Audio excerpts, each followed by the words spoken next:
আমাদের দুর্ভাগ্য যে আমাদের একজন স্বরাষ্ট্রমন্ত্রীও আছে, তিনি সকল মন্ত্রণালয়ের দায়িত্ব সংসদের ভিতরে পালন করেন যখনই সুযোগ পান, কিন্তু তার আপন মন্ত্রণালয় এটার দিকে নজর দেওয়ার কোনো সুযোগ নেই। আজকে বলতে গেলে দুধের শিশু 5 বছর 7 বছর যাদের বয়স, মেয়ে শিশুদেরকে দর্শন করা হচ্ছে, তারপর ফোন করা হচ্ছে। এই গত 5 দিনও ঘরে ঢুকে লুটকে করে মা মেয়ে সহ 4 জনকে ফোন করা হয়েছে গতকাল। এটা রায়পুরে সম্ভবত গত 21 তারিখ শাহঘাটায়, গাইবান্ধার শাহঘাটায় স্কুলের কমিটি দখল করার লালসা পূরণ করার জন্য ইসলামী ছাত্র শিবিরের একজন তরুণ দায়িত্বশীলকে ফোন করা হয়েছে ঘটনাস্থলে দিনের বেলা, আপুসের কথা বলে ডেকে নিয়ে। এই সাইফুল্লাহ বাড়ির দুনিয়া থেকে চলে গেছে, তার মায়ের বুক খালি হয়ে গেছে। গাইবান্ধার মানুষ এটা মেনে নেই, তারা প্রতিবাদ করেছে, রিয়াক্ট করেছে।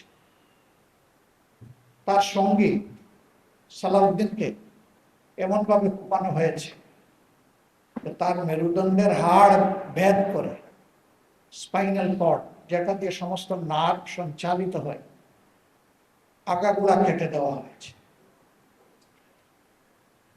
এবং শরীরের বুকের নিচ থেকে সমস্ত নিম্নাংশ, তার কোনো চেতনা নেই, ফাংশন নেই, এবং এটা আর জীবনে ফিরে আসবে না।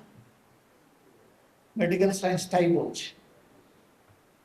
এখন তার বেঁচে থাকাই তার জন্য একটা দুঃসহ যন্ত্রণার বিষয়।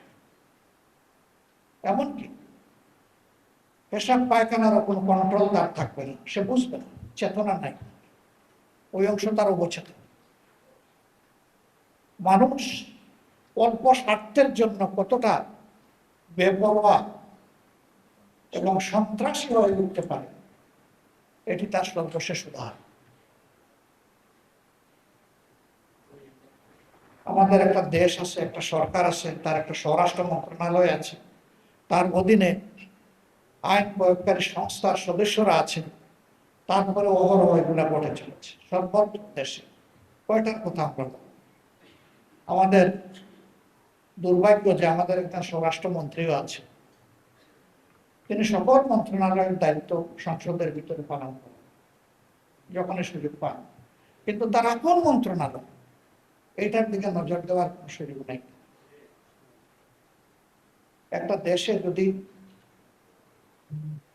মানুষের জীবনের নিরাপত্তাই না থাকে, এটা কিসের সমাজ?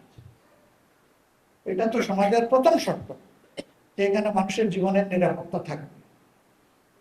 আমরা সরকারকে আহ্বান জানাই,